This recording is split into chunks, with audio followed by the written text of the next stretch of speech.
ಶಿಸ್ತಿನ ಪಕ್ಷ ಬಿಜೆಪಿಯಲ್ಲಿ ಬಣಸಂಘರ್ಷ ದಿನದಿಂದ ದಿನಕ್ಕೆ ಜೋರಾಗ್ತಾ ಇದೆ. ಇದೇ ಬಣ ಬಡಿದಾಟ ಹಾದಿ ರಂಪ ಬೀದಿ ರಂಪಕ್ಕೂ ಕೂಡ ವೇದಿಕೆಯನ್ನು ಕಲ್ಪಿಸಿಕೊಡ್ತಾ ಇದೆ. ಬಿಜೆಪಿಯಲ್ಲಿ ರಾಜ್ಯಾಧ್ಯಕ್ಷ ಸ್ಥಾನಕ್ಕೆ ಫೈಟ್.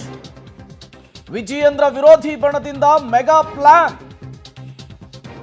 ರಾಜ್ಯಾಧ್ಯಕ್ಷ ಚುನಾವಣೆಗೆ ಗುಪ್ತ ಚೀಟಿ ಮತದಾನದ ಅಸ್ತ್ರ. ಯತ್ನಾಳ್ ಟೀಮ್ನ ಗುಪ್ತ ಚೀಟಿ ಮತದಾನಕ್ಕೆ ಹೈಕಮಾಂಡ್ ನಿರ್ಧಾರ ಏನು? ಈ ಮೂಲಕ ರಾಜ್ಯ ಬಿಜೆಪಿಯಲ್ಲಿ ರಾಜ್ಯಾಧ್ಯಕ್ಷ ಸ್ಥಾನಕ್ಕೆ ಪೈಪೋಟಿ ಜೋರಾಗಿದೆ, ಹಗ್ಗ ಜಗ್ಗಾಟ ಜೋರಾಗಿದೆ. ಶತಾಯಗತಾಯ ವಿಜಯೇಂದ್ರ ಅವರನ್ನ ಕೆಳಗಿಳಿಸಬೇಕು ಅನ್ನುವಂತಹ ನಿಟ್ಟಿನಲ್ಲಿ ರೆಬಲ್ಸ್ ಟೀಮ್ಸ್ ನಾನಾ ರೀತಿಯ ತಂತ್ರ ಪ್ರತಿತಂತ್ರವನ್ನ ಹೂಡ್ತಾ ಇದೆ. ಅದರಲ್ಲಿ ಈ ಗುಪ್ತ ಚೀಟಿ ಮತದಾನ ಕೂಡ ಒಂದು. ಬಿಜೆಪಿಯಲ್ಲಿ ರಾಜ್ಯಾಧ್ಯಕ್ಷ ಸ್ಥಾನಕ್ಕೆ ಚುನಾವಣೆ ಸನ್ನಿಹಿತವಾಗ್ತಾ ಇದ್ದ ಹಾಗೆ ವಿಜಯೇಂದ್ರ ವಿರೋಧಿ ಬಣದಿಂದ ಚಟುವಟಿಕೆಗಳು ಗರಿಗೆದರುತ್ತಾ ಇದೆ. ವಿಜಯೇಂದ್ರ ವಿರೋಧಿ ಬಣದಿಂದ ಈಗ ಒಂದು ಮೆಗಾ ಪ್ಲಾನ್ ಅನ್ನು ರೂಪಿಸಲಾಗಿದೆ. ಅದೇನು ಅಂದ್ರೆ ರಾಜ್ಯಾಧ್ಯಕ್ಷ ಚುನಾವಣೆಗೆ ಗುಪ್ತ ಚೀಟಿ ಮತದಾನ ಆಗಬೇಕು ಅಂಥೇಳಿ ರೆಬಲ್ಸ್ ಟೀಮ್ ಪಟ್ಟನ ಹಿಡಿದಿದೆ. ಹಾಗಾದ್ರೆ ಈ ಗುಪ್ತ ಚೀಟಿ ಮತದಾನದ ಮೂಲಕ ಯಾವ ರೀತಿಯ ಪ್ಲಾನ್ ಅನ್ನ ರೆಬಲ್ಸ್ ಟೀಮ್ ಹಾಕೊಂಡಿದೆ ಅನ್ನುವಂತಹ ಕುತೂಹಲ ಸಹಜವಾಗಿಯೇ ಮುನ್ನೆಲೆಗೆ ಬರ್ತಾ ಇದೆ. ಒಂದು ಕಡೆ ರಾಜ್ಯಾಧ್ಯಕ್ಷ ಸ್ಥಾನದಿಂದ ವಿಜಯೇಂದ್ರ ಕೆಳಗಿಳಬೇಕು ಅಂಥೇಳಿ ಯತ್ನಾಳ್ ಟೀಮ್, ಮತ್ತೊಂದು ಕಡೆ ವರಿಷ್ಠರು ನನ್ನನ್ನೇ ಆಯ್ಕೆ ಮಾಡ್ತಾರೆ ಅಂಥೇಳಿ ವಿಜಯೇಂದ್ರ. ಇದರ ನಡುವೆ ಒಂದಿಷ್ಟು ಹೊಸ ಬೆಳವಣಿಗೆಗಳು, ಹೊಸ ವಿದ್ಯಮಾನಗಳು ಶಿಸ್ತಿನ ಪಕ್ಷ ಬಿಜೆಪಿಯಲ್ಲಾಗ್ತಾ ಇರುವಂತಹದ್ದು.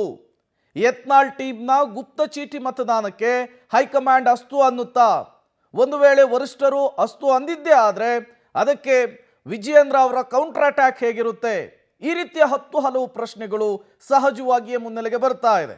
ಅಲ್ಲಿಗೆ ಒಂದಂತೂ ಸ್ಪಷ್ಟವಾಗ್ತಾ ಇದೆ, ಈ ಬಣಬಡಿದಾಟದ ವಿಚಾರ, ಆಂತರಿಕ ಸಂಘರ್ಷದ ವಿಚಾರ ರಾಜ್ಯ ಬಿಜೆಪಿಯಲ್ಲಿ ದಿನದಿಂದ ದಿನಕ್ಕೆ ಜೋರಾಗ್ತಾ ಇದೆ. ಸಾಕಷ್ಟು ತಂತ್ರ ಪ್ರತಿತಂತ್ರಗಳಿಂದ ಎರಡೂ ಬಣದಿಂದ ಹೂಡ್ಲಾಗ್ತಾ ಇದೆ.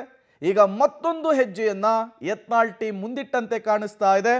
ಶತಾಯಗತಾಯ ವಿಜಯೇಂದ್ರ ಅವರನ್ನ ಕೆಳಗಿಳಿಸಬೇಕು ಅನ್ನುವಂತಹ ನಿಟ್ಟಿನಲ್ಲಿ ಬಿಜೆಪಿಯಲ್ಲಿ ರಾಜ್ಯಾಧ್ಯಕ್ಷ ಸ್ಥಾನಕ್ಕೆ ಈ ಮೂಲಕ ಫೈಟ್ ಜೋರಾಗ್ತಾ ಇರುವಂಥದ್ದು, ಈ ಮೂಲಕ ಹಗ್ಗ ಜಗ್ಗಾಟ ಜೋರಾಗ್ತಾ ಇರುವಂಥದ್ದು.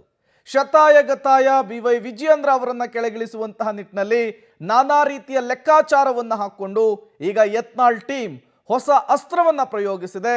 ಅದೇ ಗುಪ್ತ ಚೀಟಿ ಮತದಾನ.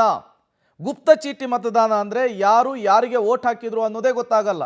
ಈಗ ನಾರ್ಮಲಿ ಸಾರ್ವತ್ರಿಕ ಚುನಾವಣೆಗಳು ನಡೆಯುತ್ತಲ್ಲ, ಆ ರೀತಿ. ಹಾಗಾಗಿ ಈ ರೀತಿಯ ಒಂದು ಅಸ್ತ್ರವನ್ನು ಹೂಡುವ ಮೂಲಕ ಯಾವೆಲ್ಲ ಲೆಕ್ಕಾಚಾರವನ್ನ ಈಗ ಯತ್ನಾಳ್ ಟೀಮ್ ಹಾಕ್ಕೊಂಡಿದೆ ಅನ್ನುವಂಥದ್ದು ಸಹಜವಾಗಿಯೇ ಕುತೂಹಲವನ್ನು ಕೆರಳಿಸ್ತಾ ಇದೆ. ಅಲ್ಲಿಗೆ ಒಂದಂತೂ ಸ್ಪಷ್ಟವಾಗ್ತಾ ಇದೆ, ರಾಜ್ಯಾಧ್ಯಕ್ಷ ಸ್ಥಾನಕ್ಕೆ ಜಟಾಪಟಿ, ಹಗ್ಗ ಜಗ್ಗಾಟ, ಬಣಸಂಘರ್ಷ ರಾಜ್ಯ ಬಿಜೆಪಿಯಲ್ಲಿ ಕೇಸರಿ ಮನೆಯಲ್ಲಿ ದಿನದಿಂದ ದಿನಕ್ಕೆ ಜೋರಾಗ್ತಾ ಇರುವಂಥದ್ದು.